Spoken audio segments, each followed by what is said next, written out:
Hier soir, quand Big Ben sonnait minuit, l'ultimatum fixé par Theresa May expirait et la Russie n'avait toujours pas répondu. Aujourd'hui, après un conseil de défense, la Première ministre a donc tapé du poing sur la table et devant le Parlement annoncé ses représailles. Le Royaume-Uni va maintenant expulser 23 diplomates russes que nous avons identifiés comme étant des agents de renseignement non déclarés. Ils ont une semaine pour quitter le pays. C'est la plus grande expulsion de diplomates que nous ayons menée depuis 30 ans. Autre sanction annoncée, les relations bilatérales de haut niveau sont suspendues. La famille royale boycottera le mondial de football. Aucun de ses membres, ni William, ni Harry ou Meghan, ne se rendra en Russie l'été prochain.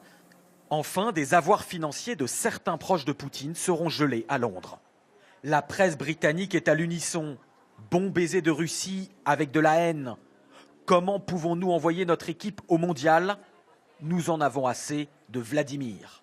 De leur côté, les Britanniques sont partagés sur cette petite guerre froide. C'est vraiment inquiétant de se dire qu'on peut aller dans un restaurant italien ici au Royaume-Uni et être exposé à une arme provenant de l'armée russe. Expulser des diplomates, c'est la seule chose que Theresa May pouvait faire. C'est pas spécialement courageux, elle leur avait donné un ultimatum, elle était obligée.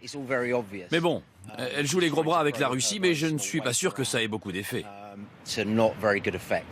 De son côté, il y a quelques heures, l'ambassade de Russie ici à Londres a répliqué. Elle a accusé le gouvernement britannique de faire de la provocation sans preuve et a prévenu que les représailles russes, à leur tour, n'allaient pas tarder à arriver.